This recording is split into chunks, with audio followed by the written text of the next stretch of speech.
杀青了有什么感想？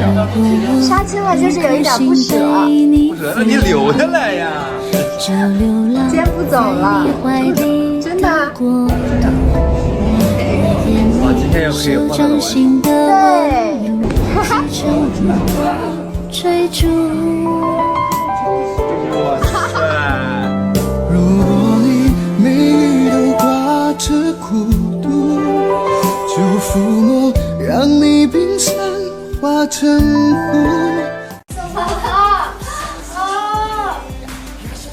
我们已经结婚了，你和你前任在一个项目，是不是应该知会一下我这个当丈夫？而且你们是不是应该保持适当的距离？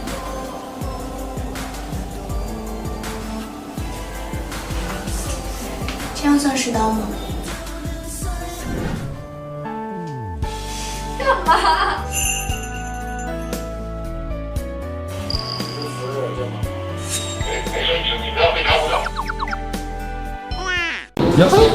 啊，谢谢。为什么我会接嘛？我下场稳接，所以我说那就吃一个。吃糖糖吗？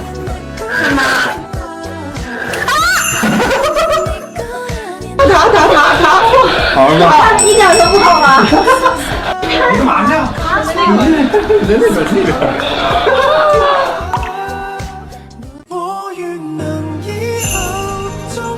再来一遍。我这次来找你是想跟你说，我离婚期是想说，如果你发生了什么意外，我会跟你离婚。将来是要说你对不起，将来。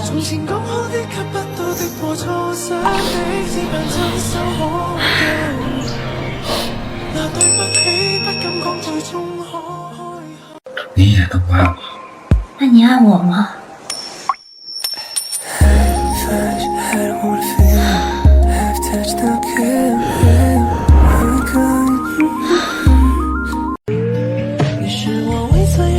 有这么深情看着我，你先看看电脑。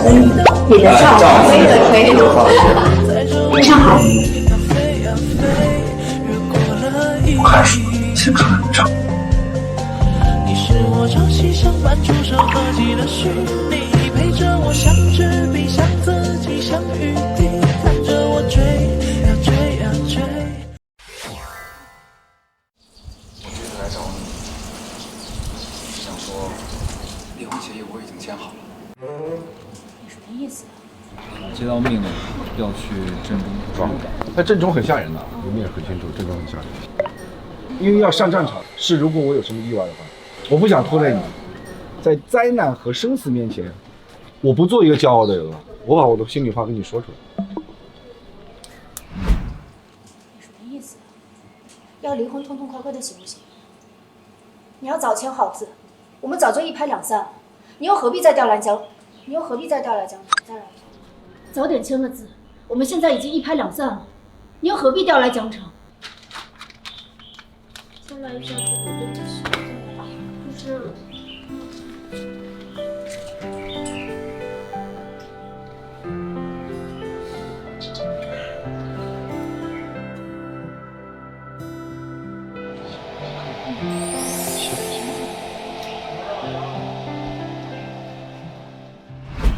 你是想说，如果你发生了什么意外，我会跟你离婚？是如果有什么意外，我会跟你离婚。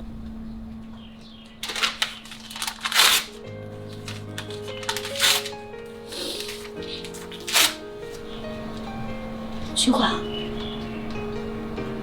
我只是一个棋子，我只知道，如果我爱的人受了伤，他只会更需要我。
好，来准备。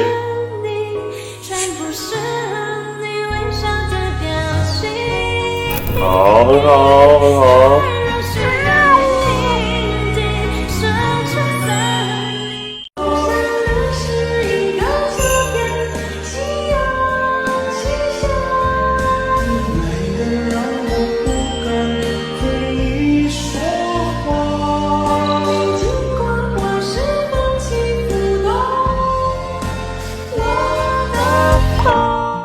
疯了，放不下。来，准备。你已经在这想3个小时，人生大事，我不应该多想想吗？但是你根本就没有想。那我的答案是什么？我不知道。不知道不会问吗？方不静，你愿意嫁？不愿意。风凉，放不下。来，准备。风凉。叫方木静，当时大这里叫我方木阳。有没有别的企划备选啊，导演？为啥？我在看的时候，我感觉这个剧挺不一样的。它就是跟别的年代戏不太一样。我尽可能的不想有套路化的东西，我也想力图通过这个作品，可以让观众感受到那个年代的活力，长在那个年代人他们身上那股不服输的劲儿。其实来说，我认为是我们现代社会其实有一些缺失的。这些配角人物，导演在塑造的时候，如何让他们变得不是那么的脸谱化或者工具人呢？就每个人物他有每个人物背后的故事。其实我们所谓的套路，就是我们不能千篇一律。导演会有一定的压力吗？肯定会有，带着压力走，负重前行也是一种方式。大家好，我是主持人天真小智，欢迎来到我们入戏视频播客节目。今天我们邀请到的是纯真年代的导演陈畅，请陈畅导演先跟我们腾讯视频入戏的朋友打个招呼。入戏的朋友们大家好，我是纯真年代的爱情的导演陈畅。最初开始接触这个项目到杀青，这个过程花了多久时间呢？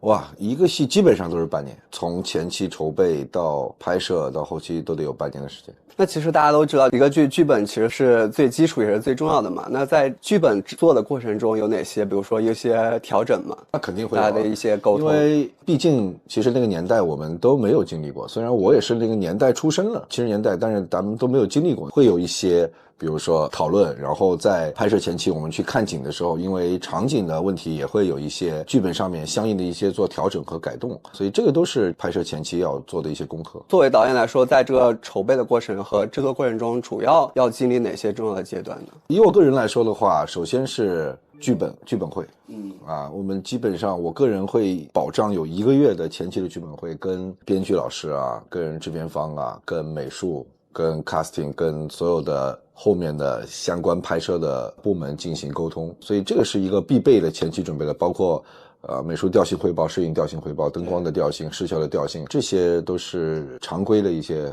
必须要经历的一个过程。我在看的时候，我感觉这个剧挺不一样的。它和以往年代剧不一样的点是，我觉得它很聚焦在几对年轻人的这种爱情的一个发展，因为也是首次做这个年代剧嘛。就在这做的过程中，和以往来说有没有什么不一样的体验呢？首先我们其实在做前期的筹备的时候，我们跟视效导演和摄影灯光在讨论的时候，我们还是想做一个有颜色的年代因为我认为那个年代是一个很鲜艳很有生命力的年代，因为每个人其实我们老说挂历上的脸是红扑扑的，对吧？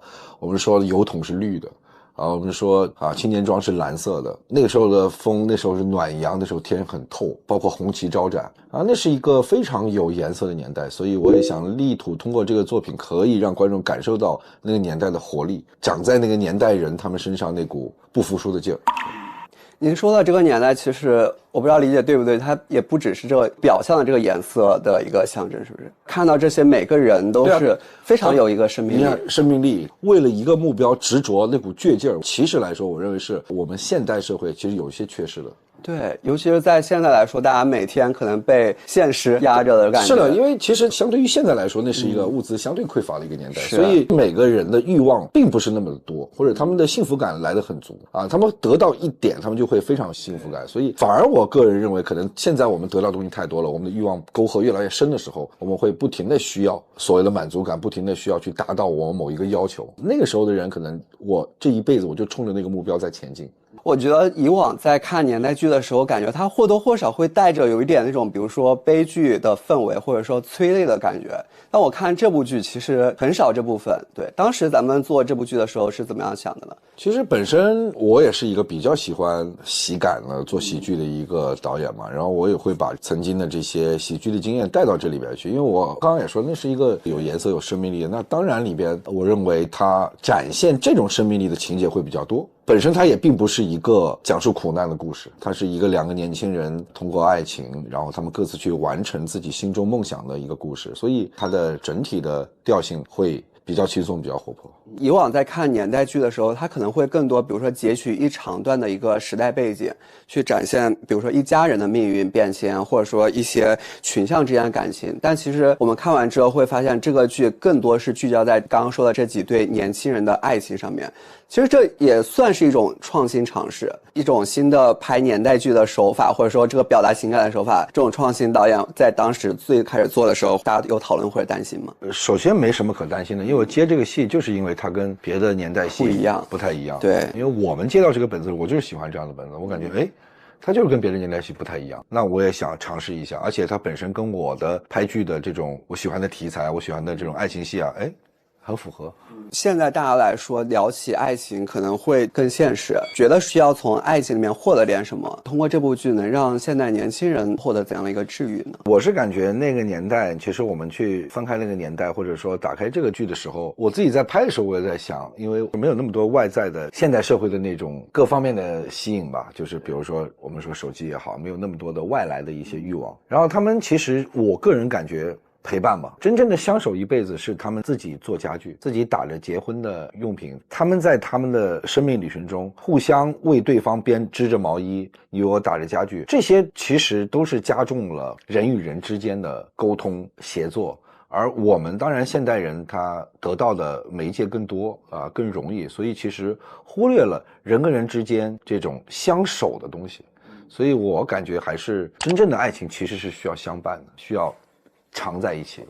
这个剧的主演是陈飞宇和孙谦嘛，导演您觉得就是他们两位和角色之间有什么契合的地方吗？首先我认为可能它还是一个爱情剧嘛，那男帅女美对吧，这是肯定的。那当然他们要通过对于角色的一个塑造来表现出那个年代的淳朴。那个年代其实它不是一个像我们现在时装剧那样去有那么多的衣服可以展现他们身姿曼妙或者说风流倜傥的样子的，可能就那么简简单单的几件衣服，可是他们身上流淌出了那个干劲儿。比如说我们说方牧阳做木工，对，那一段看得特别燃。对，我认为方牧阳搭建地震棚，然后女孩也是干着自己力所能及的活，每个人都在干着自己力所能及的活，每个人都有自己的工作，对吧？其实我们去搭建一个让演员信任的一个场景，搭建一个让演员信任的故事，整个一个背景让演员也感受到在那一刻的所谓的生命力，我认为那个就非常相辅相成。所以演员去塑造这个人物的时候，我相信他们也是心里有根基的。而且上次我跟他们采访聊的时候，他们说导演特别会给他们一些安全感和情绪价值，说导演好像有很多一些小词什么的，然后就比如说在现场给他们一些夸奖啊，很能调动他们情绪。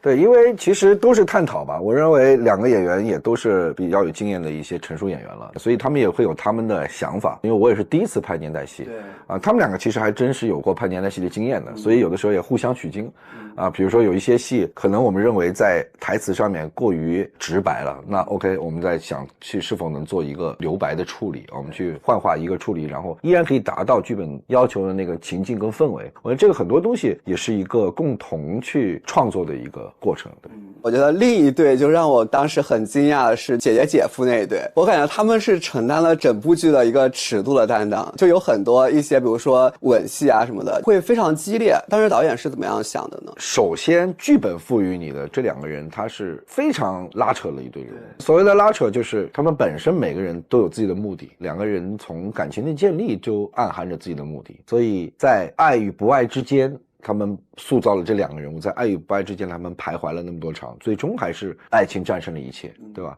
我个人感觉在那个当年那个身份的这种特定性的时代背景的裹挟之下，他们能够冲破那一份桎梏，然后达到最终那个爱情，我觉得那个也是从无到有的一种建立。那当然他们两个人的建立首先是我个人认为是比较快速的，对，为什么？因为是有目的性的，因为有目的性，所以他们没有那么多的繁文缛节，他们必须要快速确定关系以后，才能够让观众看到他们未来的可能性。虽然他们篇幅不多，但是浓度非常那个情感的浓强度，我认为是两个演员也诠释得非常好。对，真的就是在看的过程中，戏不多，但常常就会觉得说，哇，这个情感冲突非常浓烈。他们不是作为主线出现，但是同样精彩。就是导演在您看来，作为这种不是主线的一个关系或者说情节，是怎么样让他能够也同样抓人呢？我说这个首先是剧本赋予的，是编剧老师给的，对吧？我们在所有的剧本里边、戏剧里边，每个人物都会有身上都有自己的颜色。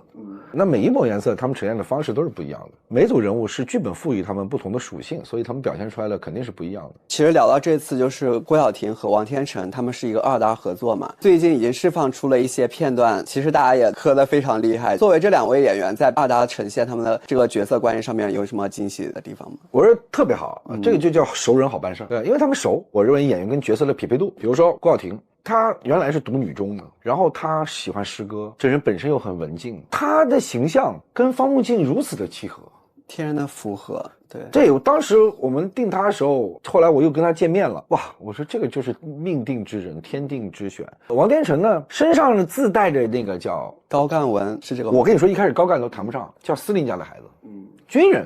对。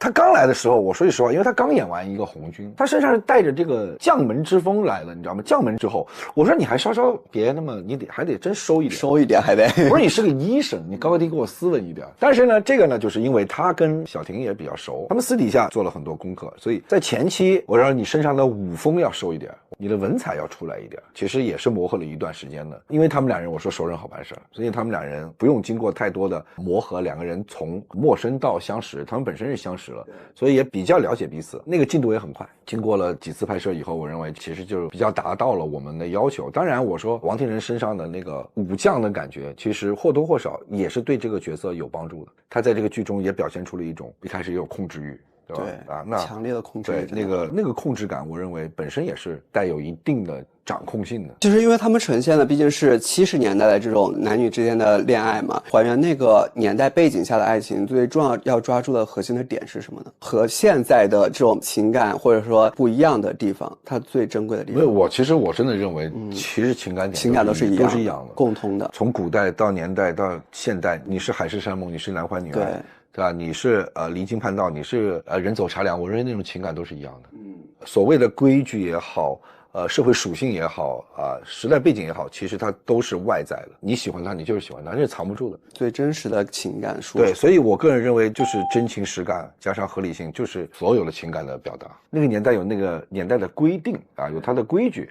那并不是一个多开放的一个社会现象，当然要有一些守的东西。那这些守的东西如何在内心有热情的时候，让它比较有度的释放出来？比如说在2人世界的时候，在关上门的时候，能不能让他们有一些感情的释放？当然可以了。我认为那个就不是所谓的一定是被那个年代的规矩所包裹了。我们当然希望可以看到，在那个年代这个规矩包裹的背后，还可以看到年轻人对爱的执着，对彼此感情的这种碰撞。这个是我认为在人前跟人后，他会有演员都会或者应该角色，他都会有不一样的展现，这个是有趣的一面。我说那时候的人所谓的小道消息八卦可比现在厉害多了。是因为所有的都住在一个大院里边对你这屋出点事儿，你这屋出点事儿，大家都知道。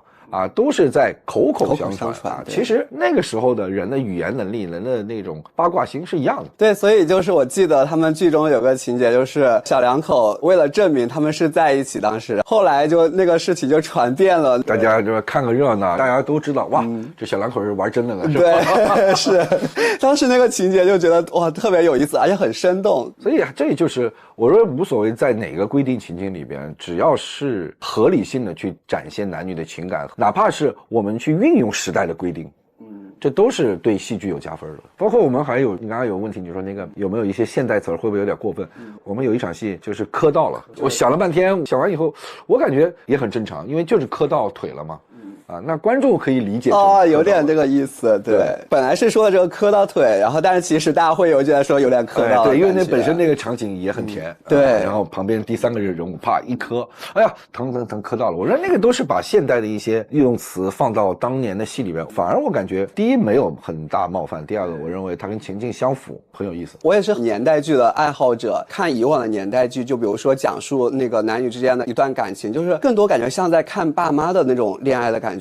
但是我觉得在看这部的时候，就是很不一样的感受，就感觉像在看我们年轻人的那种爱情。对，我不知道导演在这个呈现过程中是有什么不一样的设计吗？这就是我之前跟你聊的嘛，我说我希望拍一部让我们的父母辈在看的时候感受到，哎，你看我们当年也是这么谈恋爱的啊，让年轻人也看到，哇，生活在那个年代人谈恋爱的方式跟咱们并没有什么不同嘛，他们也是很有勇气大胆的去表白自己的爱。对啊，包括我说除了他们俩，我们这边有4对了，对不对？好几对。对，我们有好几对了，他们都是在通过自己的方式在表达自己对另一半的爱。哎，那在这方面，比如说导演会担心表达爱的度上过于的现代化吗？其实还好，其实我并不是很担心这个。对于我来说，我认为年代戏里边最要担心的应该是服化道美术这一块，我们要把它尽可能的还是要还原的，对吧？在语言上，在台词上稍稍有点冒犯，应该也还好。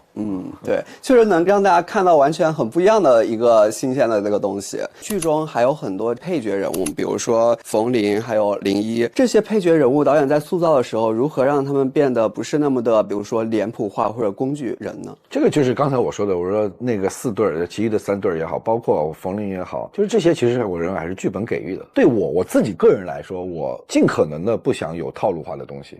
我在现代戏上确实拍了很多年了，对，那曾经自己用过的或者说脸谱化的东西，尽可能的希望能够减到最低，也不可能说完全去除一些表演方式啊，这是不可能的。比如说冯凌在那个年代，他真的有那个年代的一些脸谱化的东西，对，但我们如何把脸谱化的东西变成喜剧，或者变成喜感一点，去中和掉一些套路性的东西，我觉得那个是我去考虑的。对，您刚刚说到这点，我突然理解，就是因为我在看的时候，我刚开始会觉得说，哎，就是好像冯凌一直在负责坏，然后负责给女主角使绊子，对对，但是在他做的这些一些事情上面，会觉得，哎，有时候还制造出来效果挺有意思的。其实他也是一个想往上，对，想往上爬的一个普通人。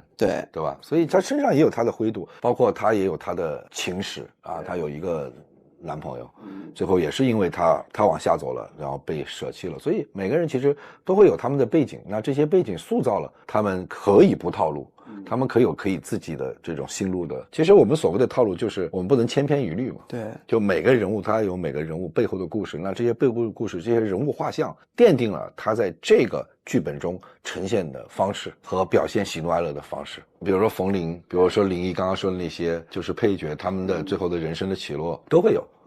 都会有。我个人会比较看重的就是合理性的建立，有些戏剧可能比较靠无巧不成书，那我就感觉我们是不是可以在这方面再多加一些合理性的东西啊，我们少一些无巧不成书。咱们刚刚说到服化道，包括其实场景画面，我觉得这次也拍得特别美。有一些场景我还记得他们骑车然后路过那个油菜花田，很多这种特别美的场景，导演有没有哪些拍得特别满意的？对，你刚刚说的油菜花田，还有他们那个红杉树林，哦，那个也特别对，包括那个江边的那条他们骑自行车的那条路，还有很多哇太多场景了。我特别记忆犹新的就是我们去刚开景的时候，那些是一个荒废了的地方，你看到的所有景都是已经荒废了很多年，杂草丛生，有些草都是1人多高的，是通过美术把它们真的是以旧换新，最后焕然一新以后，我们的实景拍摄才会有那样的质感。为什么选择实景，也是希望可以尽多的保留那个年代的东西，而且那些厂房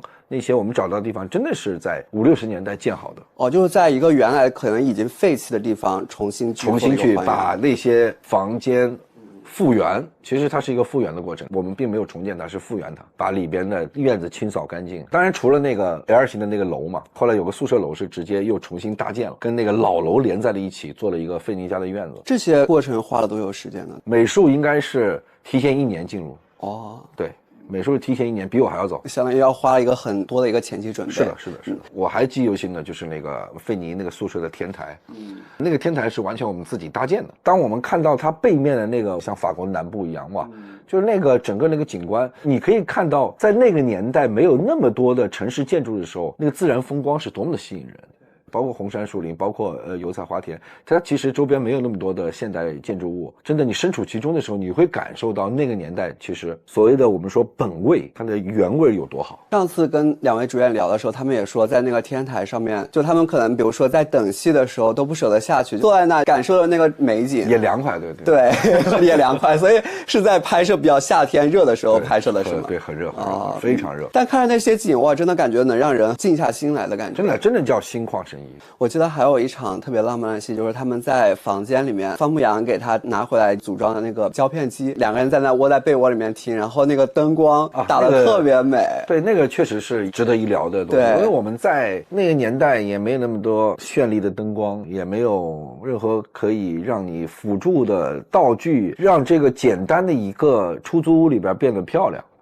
那我们想了半天，最后是以我们的灯光老师想出了一个招，利用手电筒跟饼干筒，手电筒打在饼干筒里边，那饼干筒让它凿了很多个眼儿，手电筒的光在里边，让饼干筒一转，从那个眼儿里边出来那些光束以后，在一个狭小的一个床铺床单构成的空间里边，让那个灯光像歌舞厅的灯一样，对，慢慢的转动着。哇，我们其实通过很多个实验，一开始是杯子，然后是玻璃碎片，最后想了半天，我认为饼干筒更加的适合。所以那个饼干筒其实为了那场戏，我们在前面铺了好几场饼干筒的戏。你们说刚开始都没有留意到这个细节。第一次出现是在他们装修他们那个新的宿舍，最后那个镜头是把饼干筒往那一放，那些鲜花往里一插，这是一个。然后他们在那个摇床的时候扔过一次饼干筒，还吓了旁边邻居一跳啊。对。然后第3次才到在那个灯光底下，他们一起听那个胶片。很多这种细节的那个铺垫在里面。现在短剧的节奏也是对观众的观剧习惯或者观影习惯产生了很大的影响嘛。那咱们在这部剧的叙事节奏上面有什么相应的调整也好，或者说应对也好吗？其实你拍长剧的时候不太会去考虑这个对，因为你在拍摄的过程中不会去想的说，哎呀，短剧会这样，我要不要也这样？我认为这个时候不会去，在创作的时候完全不会去想这些东西。对，可能在后期剪辑的时候，有的时候我们会可能剪掉一些繁文缛节的东西啊，变成一些细枝末节的东西，在创作的时候完全不会去考虑这个，就不会有那么多束缚也好，杂念也好。